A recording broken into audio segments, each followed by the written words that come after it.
večer, moje jméno je Vít Pokorný a já jsem přijel tady přednést přednášku na téma Nová divočina. Ta přednáška byla rozdělená přibližně na 4 části. V první části představím takový úvod do tématu, pak se budu věnovat institucionálním záležitostem, potom vlastně konkrétním případům vlastně výzkumu, který jsme k tomu tématu jako dělali, a pak vlastně nějaké jako syntéze a pokusu o definici toho pojmu. Takže můj zájem o to, čemu bychom mohli říkat nová divočina, je vlastně dlouhodobý.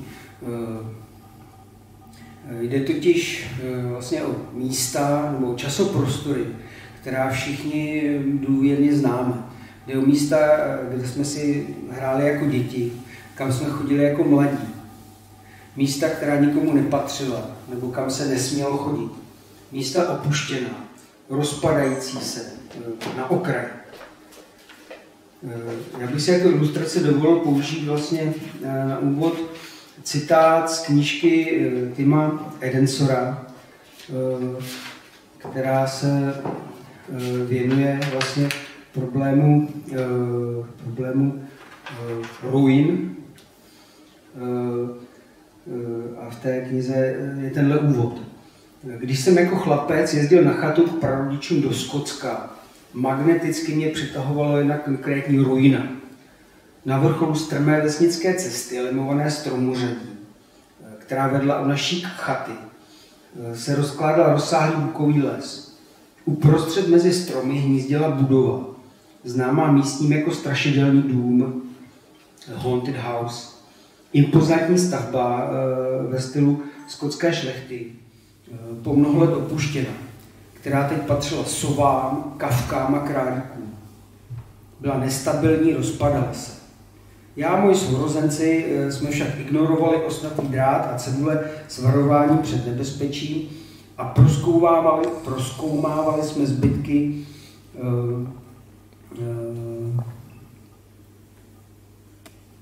salonu a jídelny zavalené sutí.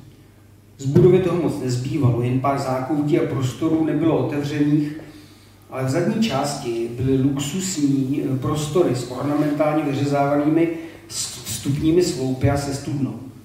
To bylo místo pro občasná setkání mládeže z nedaleké vesnice, kde vylívali svá jména do stromů a pili pivo z plechovek.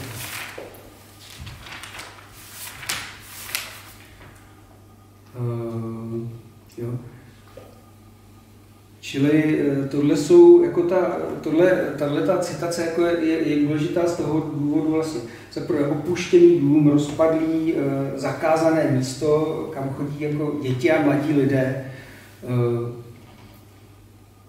To je jeden typ toho prostoru vlastně, o který tady jde.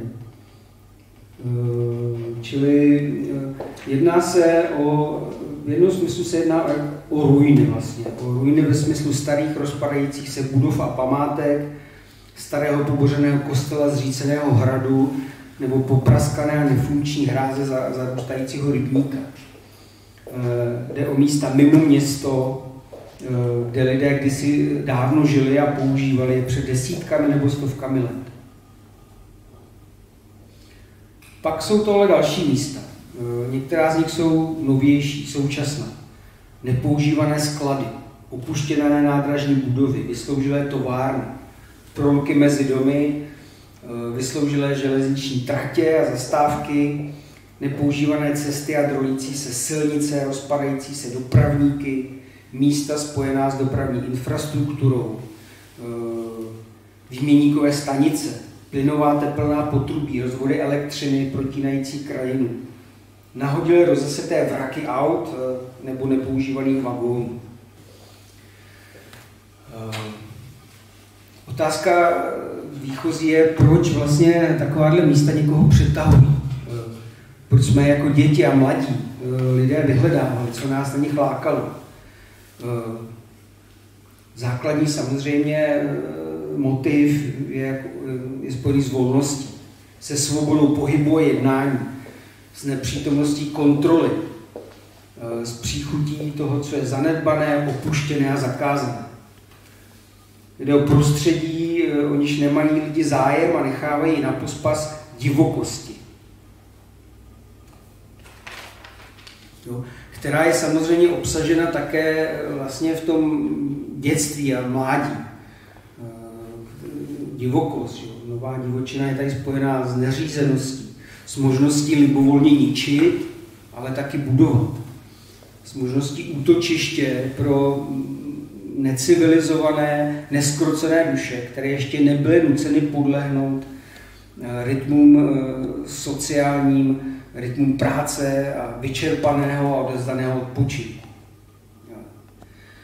Co nás na tohle místa lákalo, byl pocit dobrodružství, jak zaznělo už jako v tom úvodním citátu, objevování, volnosti, který se ale později proměnil ve stále svobodný, ale již jako záměrný a divoce organizovaný projev revolty.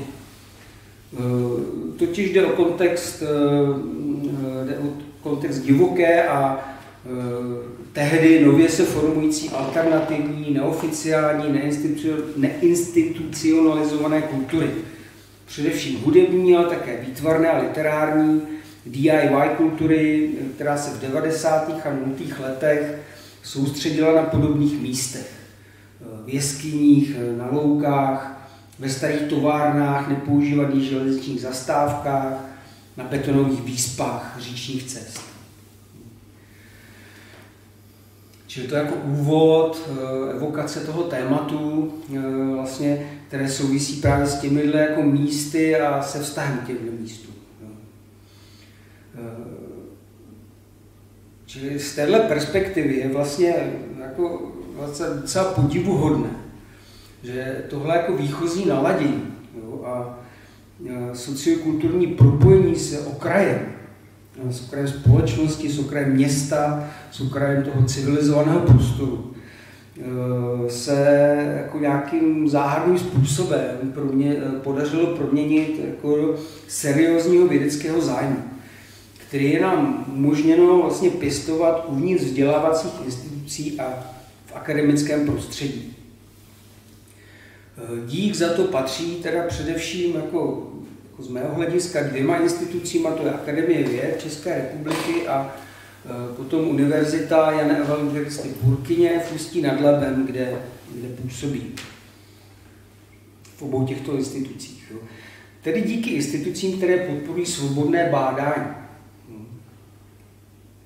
A v rámci tohohle jako bádání, které se jako zaměřuje teďka na tu novou divočinu, bych chtěl zmínit 2 projekty, kterých jsem se zúčastnil, a to jsou konkrétně teda projekt Serpentis a projekt Nové divočiny. Projekt Serpentis to byl vlastně jako krátkodobý, jednodenní, v podstatě jako jednodenní projekt, který jsme realizovali v loňském roce. Šlo o terénní výzkum, zakončený společnou diskuzí. Jeho východiskem byl krátký dokument Sáry Lomenové, slovenské studentky, tehdy ještě jako bakalářské studentky FAMu v Praze, která natočila film, vlastně dokumentární film se stejným názvem Serpentis. Dalšími spolupracovníky tohoto projektu byl Petr Gibas ze Sociologického ústavu Akademie věd a Ladislav Zářecký, tehdy student etnografie, který se dlouhodobě vlastně zabývá problémem infrastrukturní krajiny a jako narrativů spojených s budováním infrastruktury. Zároveň Ladislav Zářecký patří k současným jako mladým českým básníkům, jako velmi kvalitní. Petr Gibas, kterého zmiňuji, je jako důležitý vlastně v této souvislosti pro projekt Nové divočiny, protože on je editorem vlastně dvousvazkové kolektivní monografie spolu s Karolinou Pauknerovou a Marko Stelou, která se jmenuje Non-Humans in Social Sciences. Jo, v prvním díle téhle kolektivní monografie vyšel vlastně jediný text, který teda v Čechách existuje a možná jeden z mála textů vůbec, který přímo se věnuje pojmu nové divočiny, teda New Wilderness.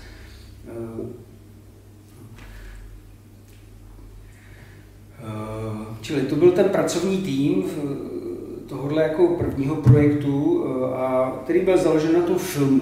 Ten film Sáry Lomenové sleduje vlastně, to je jako velmi zajímavý jako experimentální dokument, který sleduje život kolem teplovodního potrubí, které rozvádí teplo z teplárny, vlastně z obrovské teplárny na okraji Ústí nad Labem v Trmicích. A to potrubí vede potom vlastně po celém Ústí nad Labem, prochází vlastně předměstím a proplétá se pak celým městem. Jde vlastně o infrastrukturní stavbu, která teda prorůstá tou jako divokou předměstskou krajinou a zároveň zasahuje dovnitř samotného města. A vytváří zde jako zvláštní prostory.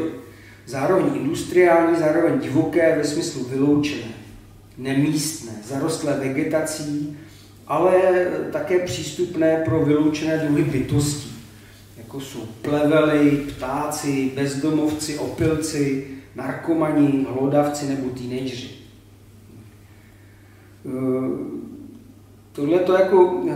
Tato infrastrukturní stavba je právě jako velmi dobrým příkladem toho, co spadá pod pojem té nové divočiny, nebo může spadat. Jo? Ve smyslu toho, o čem Petr Gibas, kterého jsem zmiňoval, píše ve své jedné studii, která se jmenuje The Urbanization of Nature in Post-Socialist Metropolis. Jo? Čili jde tady vlastně o jakousi urbanizaci přírody a zároveň naturalizaci toho urbánního prostředí. Čili to je ten první projekt. Druhý projekt, to je ten hlavní projekt, kterému se stále ještě věnujeme už vlastně druhým rokem v rámci strategie AV21 na Akademii věd ČR. Jako velký balík projektů vlastně, na kterém pracujeme a tam jsou různé jako kapitoly a podkapitoly vlastně a jedna z těch podkapitol se jmenuje Odolné Ralsko. Hlavním jako hybatelem celého toho projektu je jako filozof český Martin Niče z oddělení současné kontinentální filozofie Filozofického ústavu Akademie věd. Čili tohle Odolné Ralsko ještě jako je v rámci větší kapitoly, která se jmenuje Odolná společnost. A my v rámci teda tohohle ještě jako děláme tu novou divočinu, a kde spolupracujeme s několika lidmi. Martin Niče, já, potom Ondřej Dadejík z katedry estetiky Filozofické fakulty Karlovy univerzity, Karel Stibral z katedry environmentálních studií Fakulty sociálních studií Masarykovy univerzity v Brně, Petr Prášek a Petr Vaškovic také z Filozofického ústavu Akademie věd. Tady ten tým, já ho zmiňuji protože je důležitý z hlediska jako metodologického. Jsou to lidé z různých oblastí výzkumu. Lidé, kteří se věnují fenomenologii, estetice životního prostředí, ekofilozofii, ekofenomenologii a v rámci toho ještě jako byla navázána spolupráce s lidmi jako z oblasti uměleckého výzkumu, s divadelníky, výtvarnými umělci a zvukovými umělci. Tohle jako propojení těch různých oborů je jako pro mě osobně velmi důležité, protože je základem vlastně mojí metodologické perspektivy. Problém jako nové divočiny je totiž jako notoricky interdisciplinární. Jde o komplexní problém, který zahrnuje více rovin, více různých perspektiv. Zahrnuje různé kategorie a oblasti života, které se v něm protínají, mísí a ztrácejí své pevné kultury. zahrnuje různé narrativy a k nim připojené mocenské a sociopolitické nároky. Interdisciplinární přístup ke komplexním problémům je jako pro mě vlastně dlouhodobě důležitou pracovní metodou myšlení, která vlastně není čistě filozofická. Já jako původně jsem filozof, ale také jsem vlastně doktorát mám z antropologie. Čili nejde jenom o filozofickou perspektivu, ani čistě etnografickou perspektivu či historickou. Jde o přístup, který bychom mohli nazvat transdisciplinární nebo transverzální. Průnik různých disciplín orientovaných na konkrétní problém. Já jsem tenhle přístup začal rozvíjet už vlastně dávno v rámci své dizertační práce, kdy jsme právě s Martinem Ničem spolupracovali na pojmu spleti. To byl vlastně projekt, který se jmenoval Metodologická přednost spleti, kde on vlastně ten pojem spleti formuloval na rovině fenomenologické, kdežto já vlastně na té rovině antropologické, kde jsem se věnoval teda výzkumu změněných stavů vědomí. A pro mě v tom tehdejším zkoumání těch změněných stavů vědomí bylo vlastně zásadní to, že obsahy vědomí, prožitky, zkušenosti jsou vždycky nejen jako osobní a individuální, ale vždy také nějakým způsobem materiální, biochemické a zároveň kulturní, sociální.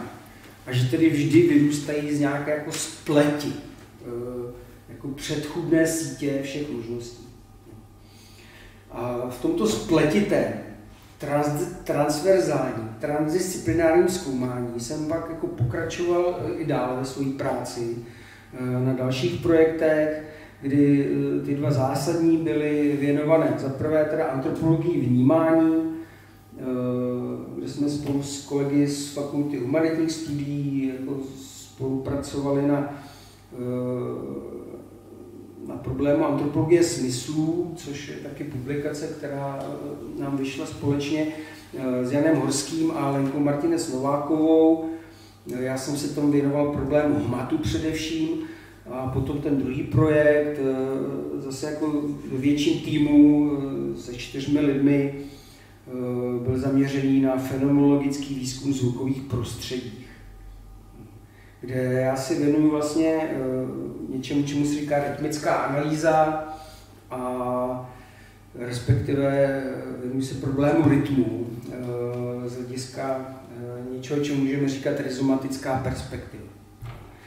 Čili mé myšlení a také myšlení o nové divočině je zakořeněné v Deleuzeové a Guattari v pojmu rizomu a v transdisciplinární metodologii a v problému transverzálního rozumu, jak ho formuloval třeba Wolfgang Welsch.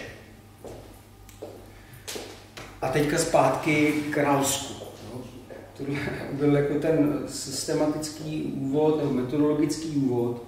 A abych vyjasnil ten druhý projekt, který se týká nové divočiny, tak ten se týká prostředí Ralska. A to bude pro samozřejmě slovenské publikum neznámá věc. Ralsko je prostor, který se nachází v severních Čechách, mezi městy Liberec a Česká Lípa. Tahle oblast vlastně Sudé, ta pohraniční oblast České republiky, byla před druhou světovou válkou osídlena německým obyvatelstvem, stejně jako celé to pohraničí.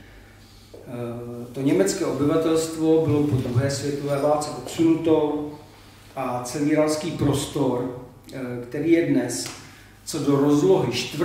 největším městem České republiky. Ta rozloha je asi 170 km čtverečních. Čili po Praze, Brně a Ostravě je Ralsko skutečně jako město oficiálně, jako 4. největší město České republiky.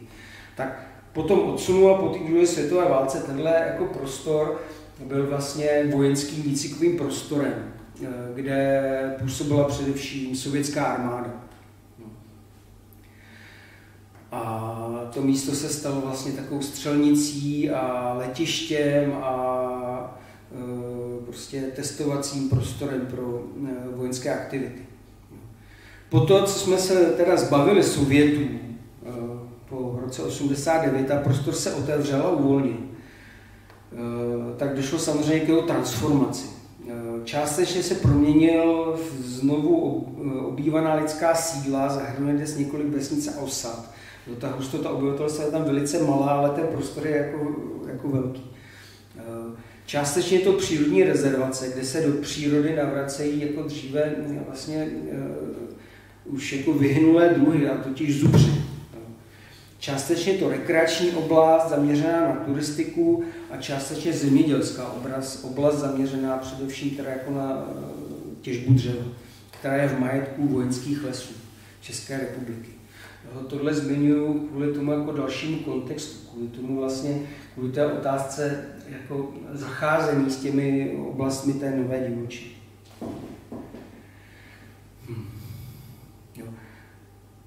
Čili je tady několik druhů těch prostorů, které jsou vázané na ten pojem nové divočiny. Ten původní význam je spojen s těmi jako okraji nebo vnitřními periferiemi těch městských prostorů a s tou infrastrukturní krajinou a s těmi opuštěnými místy na okraji těch lidských sídel. Když to Ralsko představuje jako jiný, komplexnější jako vlastně prostor, který zahrnuje jako toho mnohem jako ještě víc.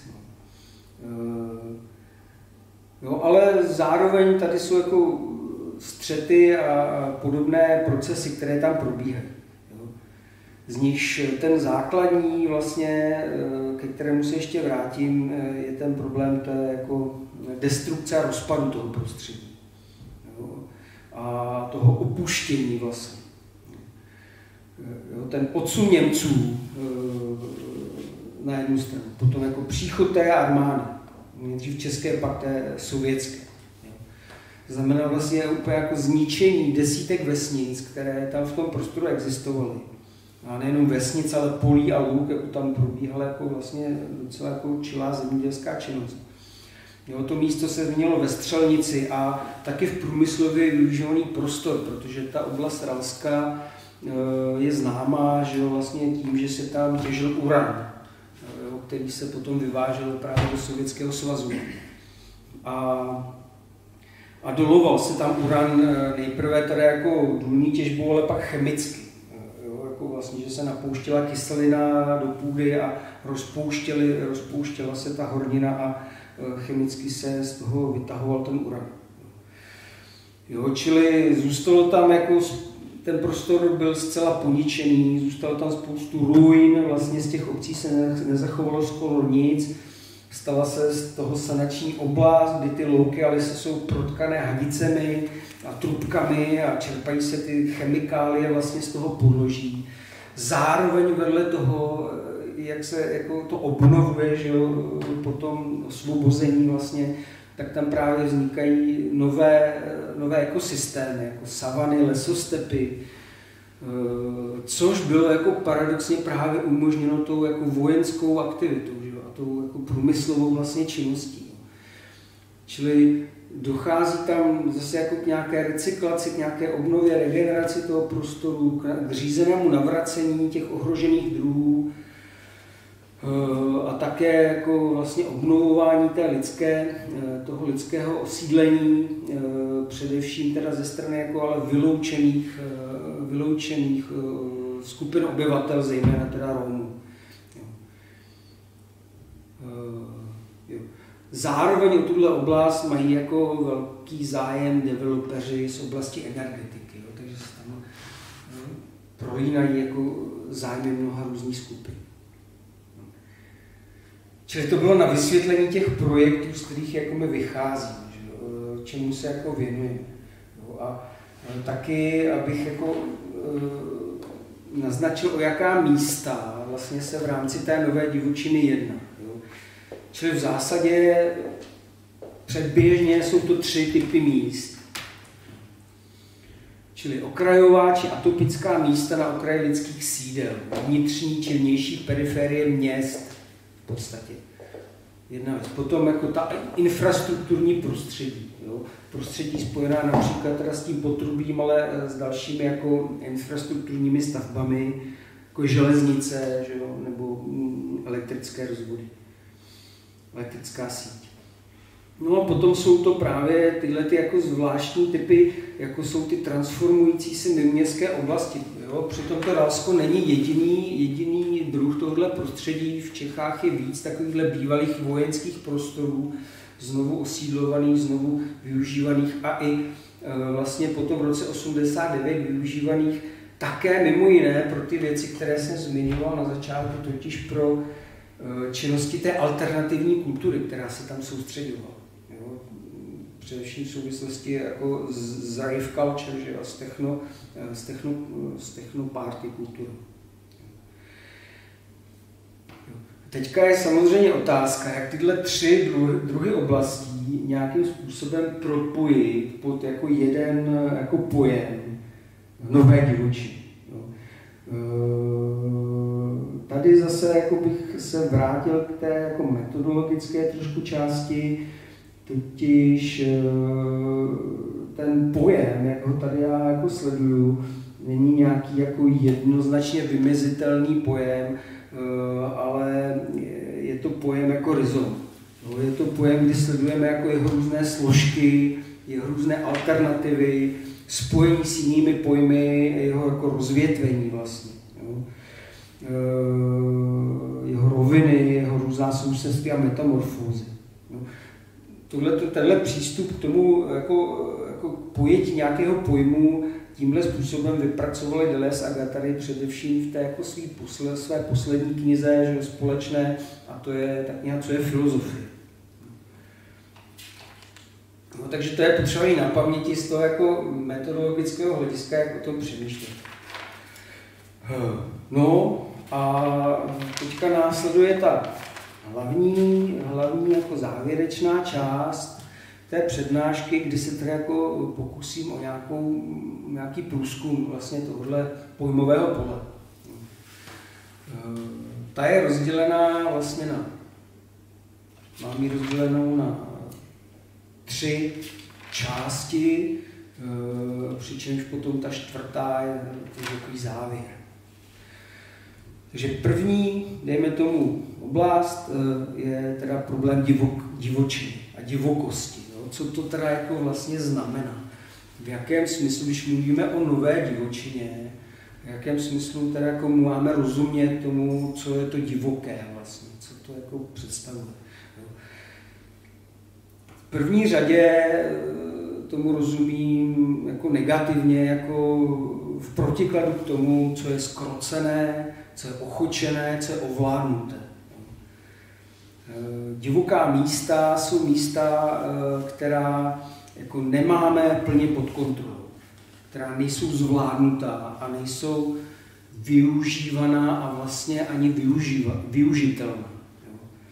Jsou to jako místa, s kterými si úplně nevíme rady. Nezapadají do našich plánů. Nejsou vyčištěná, nejsou vyjasněná. Jejich funkce není přesně určena. Spírají se nějakému jako přesnému urbanistickému plánu. Jo, pokud je potom o ten problém divočiny, tak když mluvíme o nové divočině, tak vlastně na rozdíl od něčeho, čemu bychom mohli říkat stará divočina, nebo klasická divočina, nebo taky jako romantické pojetí divočiny. Tak ta nová divočina je třeba zdůraznit, že to nejsou místa, která jsou neporušená a nedotčená člověkem. Jo, právě naopak. Že? Tahle místa vždycky vznikají v důsledku lidské činnosti. Jo? Vznikají tam, kde to bylo lidmi obsazené, ale nyní je to opuštěné. Jedná se o ruiny, zejména pak teda o industriální ruiny, jak o nich píše právě Tim Edensor. Ta kniha se jmenuje Industrial Ruins, kterou jsem citoval na začátku. Nebo pro tyhle místa taky platí něco, čemu se říká estetika ruin, aesthetic of ruins.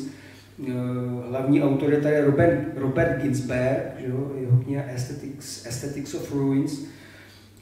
Nebo potom vychází z jedné zajímavé studie Florence Hetzlerové, která se taky jmenuje Aesthetics of Ruins. Robert Ginsberg definuje teda estetiku, nebo krátký citát, kde jako říká: estetika ruin zahrnuje novou jednotu, totiž takovou, kde jaksi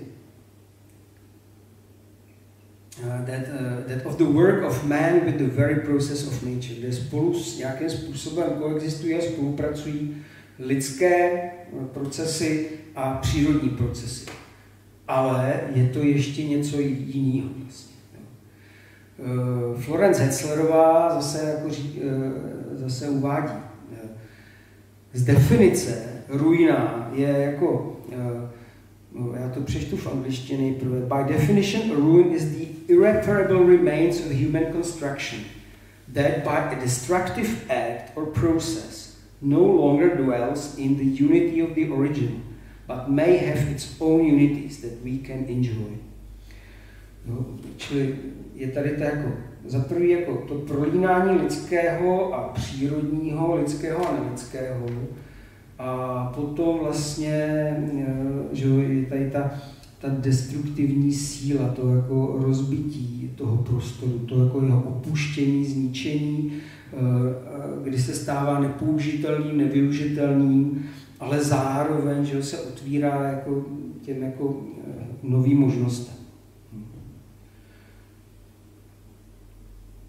Ještě další ohled té divokosti, samozřejmě, který jsem zmiňoval na začátku, nepochybně souvisí jako s otázkou volnosti, svobody a otevřenosti. Čili negativně vymezeno, opakuji vlastně znova, s nedostatkem a nepřítomností, či dokonce nemožností kontroly a dohledu. Zejména tedy ze strany státu, dejme tomu. Taky se tam jedná, že o prostor volnosti pro ty nelidské bytosti, pro zvířata a rostliny. Že? V těchto rozbitých a opuštěných a nevyužívaných prostorech se zvířata mohou volně pohybovat, nalézat zde útočiště.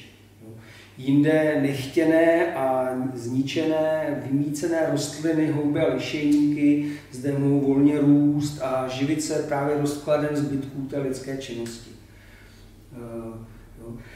Zároveň jsou to taky místa jako otevřená pro ty jako vyloučené lidské bytosti, jako které hledají únik z té řízené, ošetřené, vyčištěné urbání reality. Děti, bezdomovci, zločinci, ti, kdo opilci, nebo novodobí válečníci.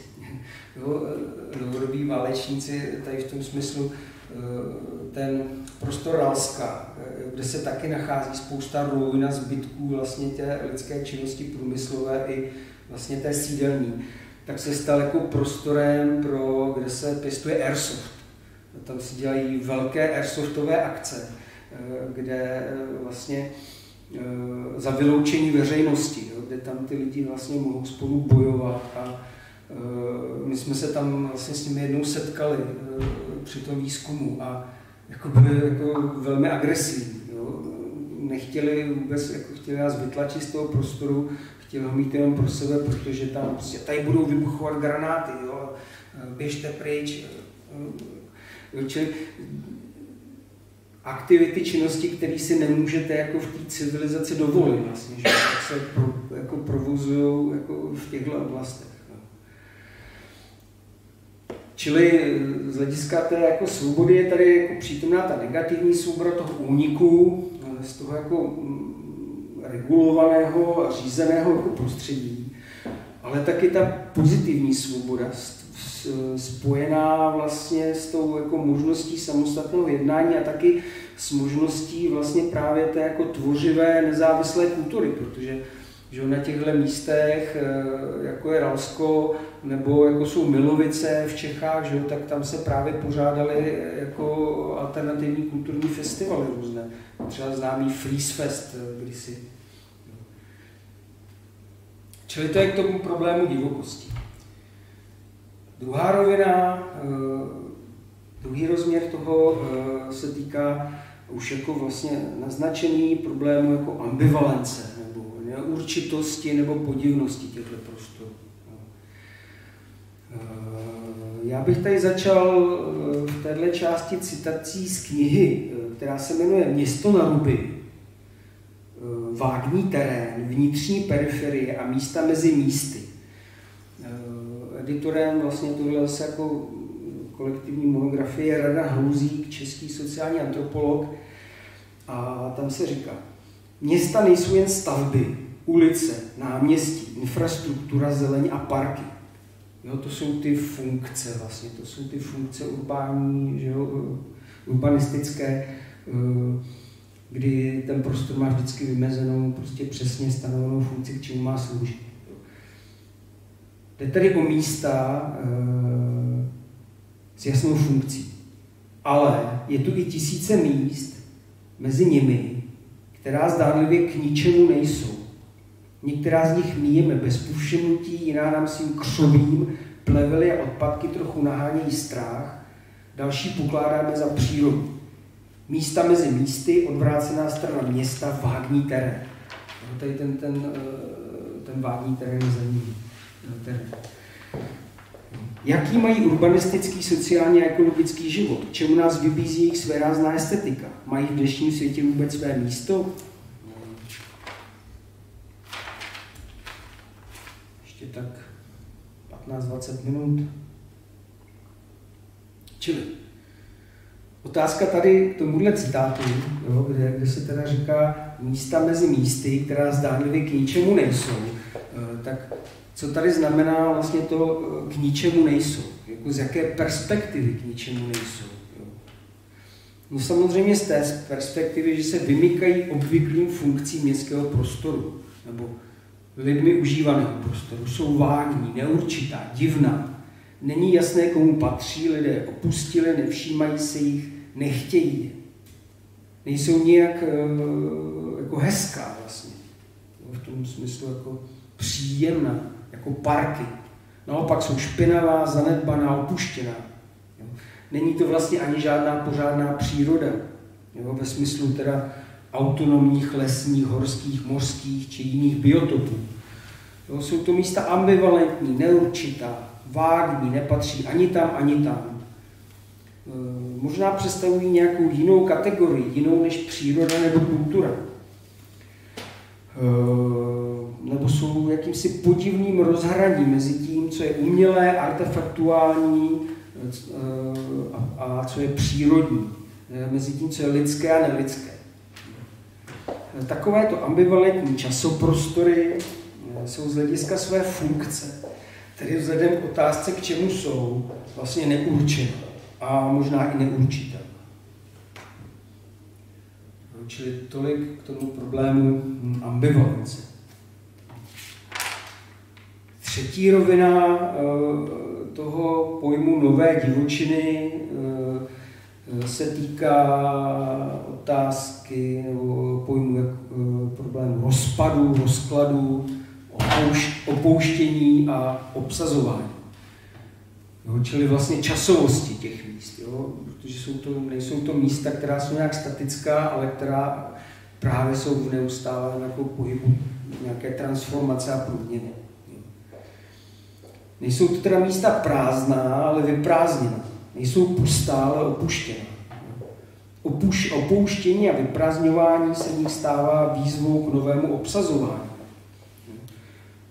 Čili otevírá se zde otázka časovosti takových míst, jejich vzniku, trvání a zániku. Pro jejich vznik je samozřejmě příznačné, že nemohou být vytvořená záměrnou lidskou činností. Místa tohoto typu jako nenaplánujete, nevytvoříte, musí jako vzniknout jako odpad vlastně, jako byproduct té lidské činnosti. Vedlejší produkt. Teprve když je lidé opustí, začnou chátrat, mohou se stát ruinou a mohou v nich začít probíhat nové přírodní a případně kulturní procesy. Důležitý je tedy zde ten proces toho rozpadu, rozkladu a opouštění. Lidé musí být tato místa vlastně lhostejná prvotně, což je často provázeno tím, že se v nich objevuje odpad všeho druhu, od zbytků lidských věcí přes sutiny až po nebezpečné chemické látky. Rozklad a destrukce lidského ovšem jako otevírá cestu pro návrat toho přírodního, nebo nelidského, mimolidského. Opuštěná místa začnou být obsazována jinými formami života, které byly odjinud vytlačeny. Ve městech i mimo města se tak mohou stát místy obnovy biodiverzity, doslova místy jako rekreace, v smyslu tedy jako znovu vytváření nějakých autonomních prostředí. No, těchto prostředí, jako specificky v případě zmíněného Ralska, můžeme taky uvažovat ještě jinak o tom jako počátku, a totiž vlastně z hlediska traumatu. Jo. Že to jsou vlastně krajiny nebo prostředí, které jsou jako traumatizované vlastně. Jo. Začíná to tím vyhnáním, vytěžením, rozbitím, rozstřílením, znečištěním.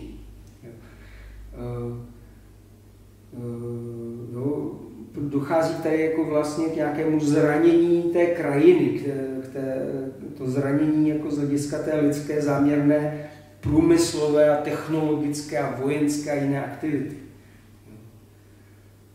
A potom to jako opuštění a ponechání vlastně se jako může stát nějakou formou jako terapie vlastně. Díky té nefunkčnosti a neurčitosti a otevřenosti tu pak právě může docházet k těm procesům regenerace a znovu uživování. Takže to by byla ta jako třetí rovina toho problému, čili bych to jako zopakoval jenom. Divokost a divočina, její různé rozměry, ambivalence, neurčitost a podivnost, a problém rozpadu, rozkladu, opouštění a regenerace či rekreace. Závěrem potom samozřejmě je na snadě otázka, jak s těmito místy zacházet vlastně. Jaký vztah vlastně k tím zaujmu. Což je jako důležité vzhledem k tomu jako konkrétnímu výzkumnému terénu toho Ralska, kterým my se zabýváme, protože my tam vlastně spolupracujeme s lidmi, kteří tam provozují vlastně geopark Ralsko a snaží se o nějakou jako revitalizaci toho prostoru, jo, který má tuhle historii složitou a spletitou a do zájmu ten prostor je zapojeno jako mnoho různých aktérů, zejména těch lidských, ale jako samozřejmě jsou tam zájmy té přírody zahrnuté. Čili vlastně co s těmihle místy, jako, jo, jak se k ním stavět, jakým způsobem se těch jako procesů na těchto jako místech a taky mají jako lidé účastnit. Existuje několik možností a samozřejmě záleží jako na konkrétní povaze toho místa. Hraniční případ, který je jako známý a kterým se zabývalo už jako víc lidí, tady představuje, teda zase jako ještě jeden příklad, tady představuje High Line na Manhattanu v New Yorku. High Line, jestli znáte, to byla vlastně nadzemní dráha na Manhattanu v New Yorku, která fungovala, nevím dokdy, do 80. let někdy, která pak byla opuštěná, začala se rozpadat, jo, ta nadzemka vlastně přestala sloužit svému účelu, už se tam jako nejezdilo, začalo to chátrat, odpad, bordel, kriminalita, nevyužitý místo, nikdo nevěděl, co s tím. No a chopili se toho jako místní obyvatelé, začali vlastně jako aktivisticky se o to místo zajímat a postupně během několika let došlo k jeho obnově, vlastně k restauraci celé té jako dráhy, ne v tom smyslu, že by tam začaly znovu jezdit vlaky, ale to místo se stalo oblastí uměleckých intervencí, divadla se tam začaly dělat, koncerty, začal se tam vlastně místní obyvatelé setkávat, celý se to kompletně zrekonstruovalo, bylo to osazené novými rostlinami v květináčích a dnes to místo vlastně patří jako k turisticky nejnavštěvovanějším jako místům na Manhattanu. Což jako mimo jiný taky znamená vlastně, že to místo je jako úplně, jak bych to řekl, jako gentrifikováno. Že sice jako lidi se tam rádi chodí procházet, rádi se tam dívají, ale vlastně ta původní energie toho jako ambivalentního prostoru úplně vymizela, stalo se z toho jako tisíce turistů jako každý den prostě a nedá se tam jako z hlediska teda někoho, kdo má zájem o novou divočinu, to jako ztrácí smysl.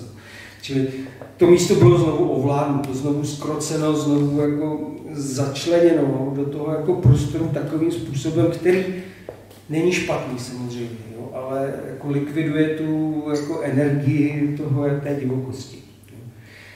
Čili otázka, jak s těmito místy jako prostředími zacházet, se nedá úplně obecně zodpovědět, jo, protože záleží ta rozmanitost těch míst, která jsem zmiňoval, která se snažíme zahrnout do toho pojmu nové divočiny, jako asi příliš veliká. Jo. Teoreticky jsem se pokusil nějak jako to propojit do nějakého společného pojmu, ale vždycky každé to místo je spojeno jako s konkrétní dynamikou, že? S konkrétními lokálními zájmy, finančními, politickými, sociálními, jo? A ty jsou vždycky jiné. Jo? Příklad, konkrétně ještě jeden malý příklad, místo za domem mojí kamarádky, kolegyně, prostě takové jako opuštěná místo, kde zarostlé křovím a teďka se sousedi jako tahají o to, co tam bude. Ona navrhuje, udělejme tady zahradu, nasázejme tady stromy, udělejme tady záhony. Většina obyvatel hlasuje, protože se tam dělá parkoviště, protože mají úplně jiné zájmy, jsou jako z jiné oblasti. Stejný boj, ale se může jako odehrávat na každém z těchto jako míst. Záleží.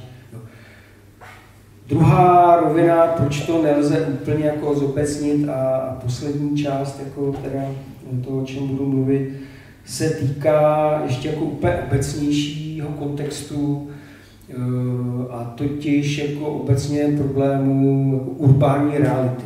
Jo? V tom smyslu, jak o ní mluví Henri Lefebvre ve své knize Urbání revoluce. Pro něj urbání realita je vlastně synonymum nebo alternativní výraz pro to, čemu říkáme postindustriální společnost. Urbání realita je pro něj jako vlastně proces neustále pokračujícího růstu lidských sídel, neustále se rozvíjejícího bujení infrastrukturních staveb a geomorfní lidské aktivity, která vlastně veškeré prostředí neustále proměňuje, vytěžuje a zároveň neustále plodí ty jako periferie a ty vyloučené místa a s nimi ty vyloučený jako lidi a vyloučené bytosti, které jsou vytlačený mimo tu kontrolovanou oblast do těch míst, která nikdo nechce. Do těch, čili ta urbání realita je na jednu stranu tím prostorem toho, toho, čemu dochází v rámci teda logiky heideggerovsky řečeno zjednávání, ovládání, zvládání, managementu, řízení toho jako časoprostoru.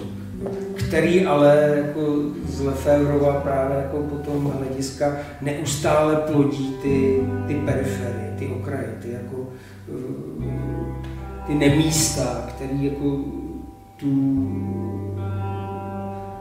realitu, ty zvládnutí jako krajiny narušují.